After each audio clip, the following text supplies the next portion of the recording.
Terus Sama ini sekarang suplemennya Nutracare 5 saat makan, Simbio 3 pagi 3 malam, Aksa 1, Prof D 3 kali 1, Strat 2 kali 2. kamu cek suplementasinya gimana dosisnya? Sudah cocok? Cocok? Kalau untuk suplementasinya, kalau untuk Nutracare kami belum cek, Dok. Oke. Yang lainnya? Yang lainnya cocok sih, Dok. Cukup ya. Berarti hati-hati, disbiosisnya dari mana? Kalau bukan dari bakteri, bukan dari jamur, hati-hati yang virus tadi loh. Ya selidiki iya, virus dokter. tadi loh, hati-hati. Karena kan tadi di keluarnya itu masih ada tanda-tanda kan ya. Terus yang aku lagi curiga, anaknya malas ngomong. Apa yang menyebabkan dia malas ngomong itu? Kenapa dia malas ngomong? Apakah masalah dari biomedis atau kan masalah non biomedis? Misalnya masalah non biomedis itu karena kalau ya namanya orang dibully ya, baru ngomong dikit, ngomong gak jelas, lama-lama dia gak mau ngomong gitu loh. Atau kalau ngomong selalu disalah-salahin, ya orang lama-lama gak mau ngomong. Nah, itu harus kita selidiki loh. Yang kita selidiki dulu. Apa benar itu dari masalah kita atau bukan dari masalahnya kita? Kalau menurut aku sih kayaknya enggak ya. Di tempat kita kayaknya enggak ya. Mungkin trauma psikologis kali ya. Terus masalah yang anak tadi mimisan, kamu coba lihat kadar vitamin K sama vitamin C. Ya, jangan sampai nanti terulang kembali. Karena yang kita lakukan kemarin itu baru memperbaiki faktor pembekuan darah. Tapi kalau ternyata masalahnya itu dia kekurangan vitamin, ya vitaminnya harus diperbaiki. Kalau dari saya seperti itu, tinggal dari kamu nanti ngatur programnya kayak apa. Nah ini katanya mamanya Dev suka nyanyi, nggak suka nyanyi sekarang. Nah ini hati-hati nih, kenapa ini? Jangan-jangan dapat teror ini ya, dapat teror. Ya kayak misalnya kalau kita lah, kita lagi kayak aku lah ceritanya. Aku kan lagi banyak ngomong nih. Ini kalau keluargaku udah bosen dengerin aku ngomong. Sudah kamu kebanyakan ngomong, gak usah ngomong kenapa gitu. Nah lama-lama kan stres, gak mau ngomong lagi gitu loh. Ya, tapi kalau sama kalian aku tetap ngomong terus. Ya, ini mungkin salah satu. Tapi jujur kalau kita ngomong sama orang tuanya ya jujur kita belum tahu ya problemnya yang di mana ya, kenapa kok jadi malas ngomong, kenapa kok jadi gak mau nyanyi lagi. Mungkin kamu lihat itu Neng, aku jadi kepikir nih. Kita itu punya ampul Joy. Oh iya, Dok.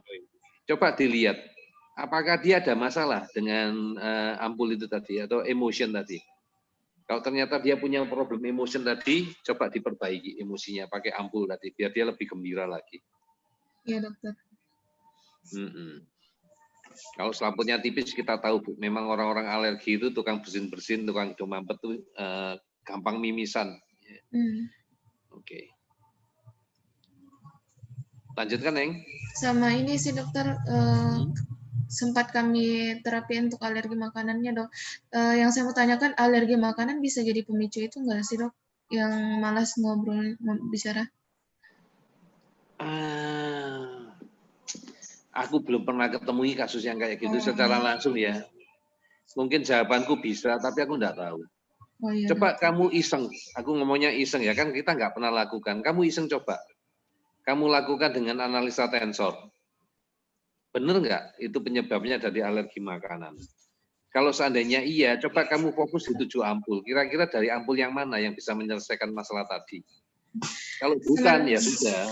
Berarti bukan dari sana gitu. Sementara sih memang masih pengulangan feel dokter. Oke. Iya. Oke. Jadi aku jujur nggak tahu. Jawabannya nggak tahu. Ya, jawaban pasti gara-gara alergi, nggak mau ngomong, nggak. Kalau alergi, nggak mau ngomong, nggak mau makan, bisa kalau sariawan. Karena nanti, iya kan orang sariawan gimana mau ngomong, sakit cuma ngangkat mulutnya sakit, ya nggak mau ngomong gitu. Tapi kayaknya enggak lah. Ya.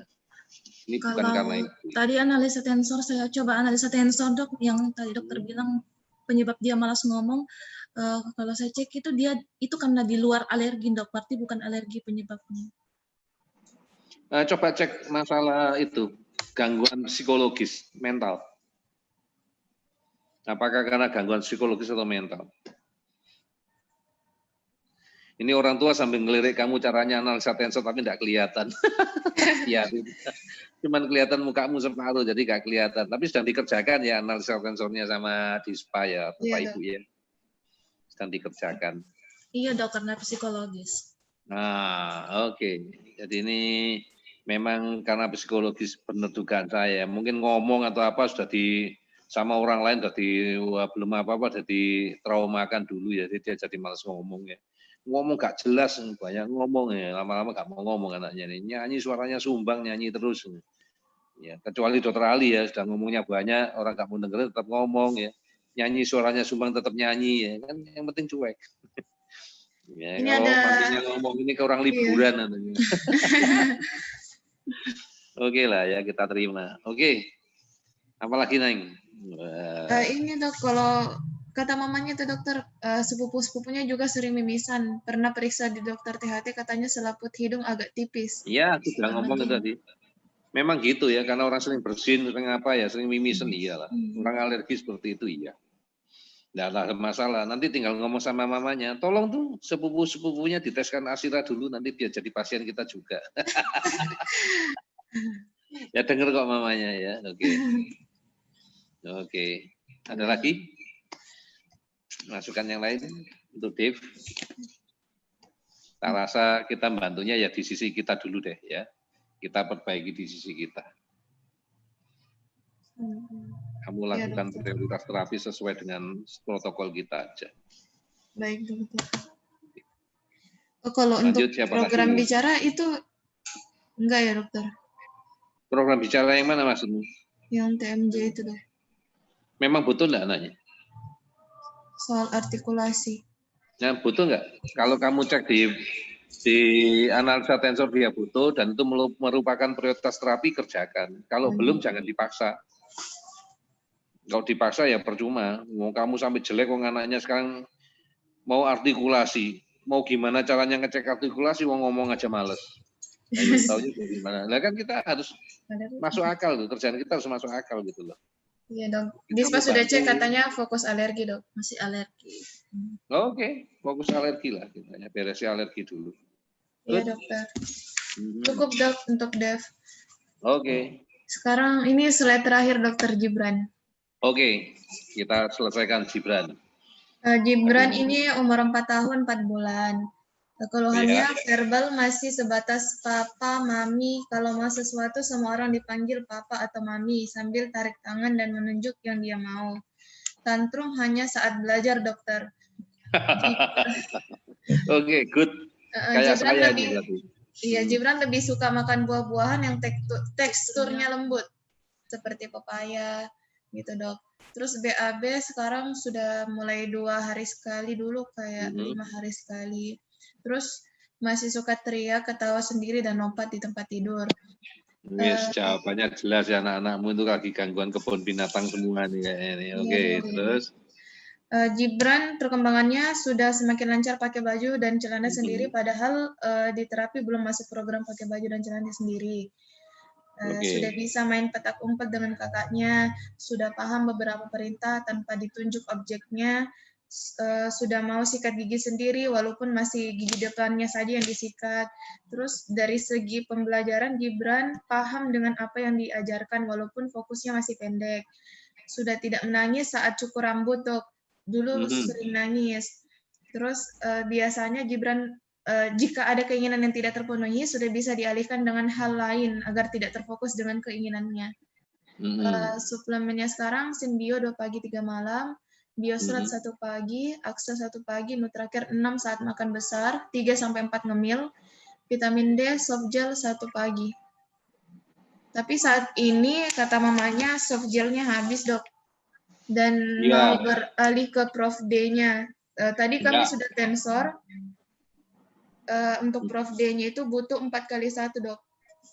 Oke. Sekarang balik ke topik yang awal tadi. Iya dok. Kalau anaknya problemnya di ngomongnya terbatas, kemudian salah mengidentifikasi. Ini kan salah mengidentifikasi nih.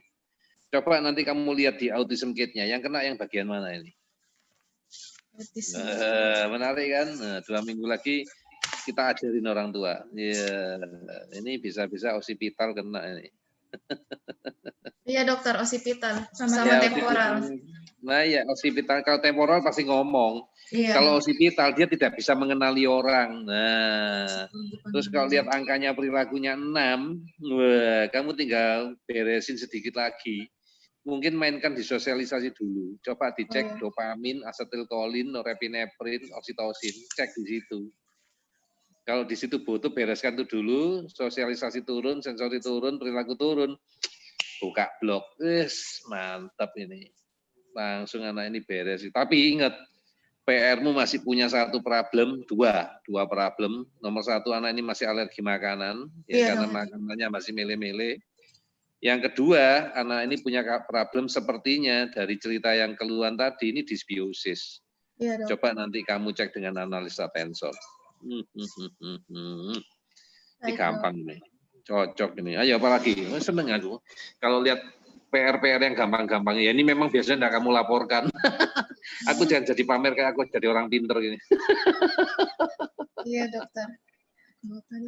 Ayo apalagi nih, kamu ngasih program apa untuk ini? Kalau sama oksitosin bisa nggak dokter?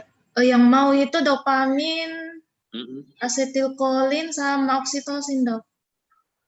Oke, kamu kasih aja. Nanti begitu itu membaik ya, sosialisasinya membaik, hajar buka blok kepala. Kalau alerginya bisa kita prioritas, misalnya gini. Jadi strategi yang tak pikirkan ya, saya pikirkan ya, kalau sosialisasinya bisa turun, kan perilaku udah oke nih, sudah memenuhi syarat kita nih, tinggal sosialisasi, oke, sosialisasi turun. Kemudian bisa kita buat program per 5 hari atau seminggu 2 kali, mantap ini. Tapi hati-hati, saat ini kayaknya jangan buru-buru untuk ngurusi yang buka otak dulu. Kamu bereskan dopamin dan teman-temannya boleh, tapi bereskan dulu alergi makanan sama dysbiosis. Iya dok. Karena alergi ini. Ya termasuk cepat ya Gibran ini ya, cepat ya. Seneng aku lihat. Turunnya juga drastis, ini bagus. Ini 18 jadi 6 ya. Aduh bagus ini. Yang tinggal nyantol ya tinggal sosialisasi itu doang. Kamu mainkan neurotransmitter, wah selesai. Ya, Good. Kalau menurut kamu mau kamu apakan? Itu kan menurut aku. Menurut kamu mau kamu apakan? Tadi sama sih dokter, jawaban dokter Ali lanjut. Masih program alergi, iya. Sekarang kan masih penol dokter. Nah ya standarnya kita terapi kayak gitu ya pasti sama lah. Iya dok. Iya kan, good lah. Orang tua lain-lain ada pertanyaan enggak? Coba kamu cek. Wah, karena kan aku ganti device, aku ganti pakai HP, jadi nggak bisa kebaca pertanyaan-pertanyaan orang tua. Ada nggak orang tua yang nanya tentang sesuatu yang belum kita jawab? Jadi Bapak Ibu yang mendengarkan di sini, besok malam kita ada di Facebook Live ya. Itu cerita tentang protokol Dokter Senjaya. Ya, jadi nggak seperti ini cuma untuk orang yang lebih baru lah ya, protokol Dokter Senjaya. Yang ini lebih advance. Ada pertanyaan dari mereka? Yang belum Farid kita jawab? dokter. Ini bukan pertanyaan sih. Kalau dari segi AT katanya Farid itu sensori Farid menurun banyak dari tahun lalu sebelum Bipom. Ini saya masih belum nemu juga dok penyebabnya. Terus sosialisasi menurun sedikit, bisa kemungkinan dari sudah ada setahun lebih belum sekolah normal lagi. Tahun lalu karena pindahan kabupaten. Ini ada satu faktor yang tidak terpenuhi ya. Kalau di tempatnya kita, energi orang tua, kita terlalu panik, kita terlalu takut, kurang bersyukur, kurang ikhlas, hati-hati. Ya, ada yang seperti itu. Jadi kita sendiri ya harus menerima gitu loh. Terus kita jangan terpengaruh sama orang lain. Apalagi kalau lihat anaknya orang lain tuh progresnya, dok anak orang lain kayak gini, anak saya kok gak progres. Gak usah dipikirin rumput tetangga kayak apa. Kita harus fokus ngurusi urusannya kita. Ya. Selama kita bisa fokus ngurusi ya Tuhan ini memang untuk saya mampu ya, saya bisa, saya kerjakan, pasti bisa. Hati-hati energi orang tua. Nah kalau ngomong kayak gitu biasanya kita ribut sama orang tua ya. Ributnya apa? Oh, saya sudah ikhlas dok, saya sudah mau, sudah terima. Ingat, kita harus introspeksi karena kita nggak mau nyari kambing hitam. Kita tetap akan bantu mereka, cuman kita mengingatkan. Karena konsepnya bagi kita ini main frekuensi. Balik-balik aku cerita ya, kalau di slide saya itu cerita tentang Safik itu loh. Safik yang cuman terapi suplementasi ya, ibunya punya keyakinan anaknya progres dalam 3-7 hari, progres. Jadi kuncinya itu keyakinan. Nah banyak dari kita itu cuman ngomong tok, dalam artian ngomong itu apa yang kita sampaikan tapi tidak diikuti dari hati. Tidak sesuai apa yang diomongkan sama yang di hati. Nah ini yang kadang-kadang mengganggu terapi ya, karena apa? Dok saya sudah ikhlas, sudah pasrah dokter, tapi pikiran kita banyak berkecamuk yang lain. Apa iya ya nanti ini kok sudah sekian lama kok gak progres-progres kok gak maju-maju ya sudah diginiin ndak anak orang lain kayak gini. Nah itu hati-hati. Ini hati-hati. Itu banyak mengganggu, ya, banyak mengganggu terapi. Walaupun belum tentu itu jawabannya, tapi hati-hati. Saya cuma mengingatkan. Kayak tadi ada orang tua debat sama saya di WhatsApp. Saya nanya kok gak boleh lah. Kamu nonton video dulu aja daripada kamu nanya-nanya yang jawabannya ndak enak. Dokter kok anak saya dikasih suplemen, anak saya nggak pernah minum suplemen nanti gimana? Lah anak orang lain sudah dikasih juga nggak apa-apa kok. Kok kamu nanya? Dokter ditanya kok marah, saya kan nggak tahu orang banyak. Kamu nonton video gitu loh. Nah kenapa jadi debat sama saya gitu loh? Kan ini aturan saya, cara saya kayak gini ya saya pakainya kayak gitu. Nah kalau mau pakai cara saya, pelajari cara saya, ikuti cara saya kalau memang mantap. Kalau nggak mantap, tinggalkan. Orang tua marah. Tadi ada satu orang tua yang dokter ditanyain kok marah, ya kamu nggak nonton video, pertanyaan nggak sesuai ya toh. Dokter anak saya diet, ya terserah mau diet atau enggak, dietnya ini benar atau salah. Dulu terapi kita nggak pakai diet, dia pakai diet terus nanyanya sama orang yang nggak diet, ya salah kamar toh. Ya makanya ini salah nonton video dulu gitu loh. Kalau nonton video baru kamu ngerti ceritanya, baru ya itu yang besok malam ya saya jelaskan orang tua ya. Bukan dokternya galak ya. Ya orang tua tuh kalau bahasa saya ya jangan males gitu loh. Nah kamu males nonton, nah kita suruh jawab semua ya enggak bisa. Wong ilmunya itu banyak ya. Kayak ini tadi mungkin orang tua banyak yang bingung ya kok gak banyak dijelaskan dong istilah-istilah. Waduh Bu, kalau dijelaskan semua mabok kita Bu. Karena kita sendiri kalau training bukan training, kalau kita meeting sama terapis tiap hari Rabu itu jujur Bu, sekarang kita udah gak pernah bahas ceritanya anak-anak ini lagi Bu. Kenapa gak dibahas? Terapi saya udah sakti-sakti, udah ngerti semua Bu masalahnya apa Bu. Saking ada yang nanya kepingin tahu, ya kayak gini nih Bu yang kita bahas Bu. Ceritanya kayak gini nih. Ya mereka udah bisa kok. Ya gak perlu kita sampai campur tangan sendiri, mereka udah ngerti caranya apa. Kalau seandainya mendadak mereka tanya apa, ya mereka kan kontak saya lewat WhatsApp, lewat apa, dan biasanya kasusnya bukan yang seperti ini, yang unik-unik Bu, yang aneh-aneh Bu, yang aneh-aneh, yang kayak apa ya, yang aneh ya. Kita masih punya contoh yang aneh nggak? Sampai lupa ya kita. Kita bahas apa terakhir yang aneh? Di Makassar apa kita bahas yang aneh? Yang kamu sampai nanya saya. Yang aneh, Dok. Kita sampai bingung ya, mana yang aneh? Yang aneh buat kita ya. Yang aneh cuman kayak kemarin ya, yang kita sempat tanya ya, Dok gimana Dok ngomongin salah satu pasien kita ya. Aku gak bisa nyebutin nama karena kan orang tuanya nggak ngasih izin ya. Salah satu pasien kita yang kamu ngomong, Dok dia mau minum suplemennya suka-sukanya dia. Lah yang itu kan aneh kan menurut kita kan. Ya makanya kita minta tolong orang tuanya untuk, ya kamu harus lebih tegas ngasih suplemennya, jangan diatur sama anakmu kan gitu. Itu ya termasuk aneh buat kita. Ya itu doang ya karena kita menolong suplementasinya suka-sukanya dia. Kalau mau minum, minum. Kalau nggak mau minum, nggak mau minum. Kalau mau minum, jumlahnya terserah dia. Nah, itu kan aneh. Itu doang kasus Makassar yang aku ingat aneh. Ada lagi nggak yang aneh dari Makassar? Nggak ada. Yang aneh, dispa balik-balik masuk rumah sakit. Itu aneh. Ada pertanyaan lagi nggak dari orang tua? Coba kita cek. Waduh, coba kamu cek. Ada pertanyaan nggak orang tua? Mengatasi anak yang susah makan, mau minum susu cuma bagi minum vitamin nggak mau.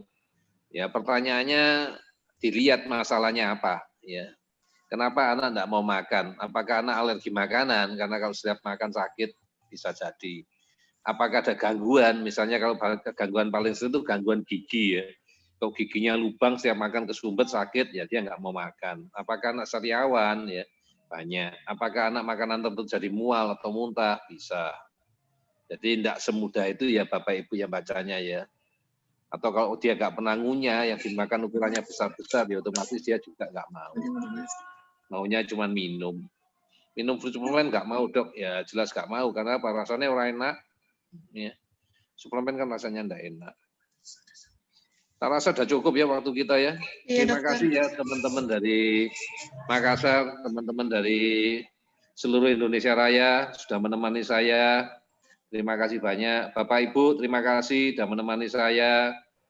Ya, begitulah caranya kami untuk berkoordinasi dengan tim ya. Ya kita enjoy aja. Dan saya selalu bersyukur Bapak Ibu. Kompetitornya dikit karena di grup kami kompetitor yang cowok cuma Dr. Sofyan. Yang lainnya wanita. Jadi aman ya. Terima kasih sekali lagi kepada sahabat-sahabat yang telah mengikuti acara ini. Ya. Terima kasih kepada Mata Hati, sahabat-sahabat terapis yang tetap setia ya, bersama saya. Ya. Terima kasih kepada tim support yang membantu kami dari Nutracare, Enzim, ya, dari Sintio, dari Brugde, dari AXA, terima kasih. Ya, kalian sangat membantu kami. Dari Biostra, terima kasih. Semoga support kalian juga bermanfaat bagi sahabat-sahabat yang ada di sini. Demikian teman-teman, selamat berakhir pekan. Sampai ketemu lagi. Terima kasih dokter. Bye. Yuk, bye.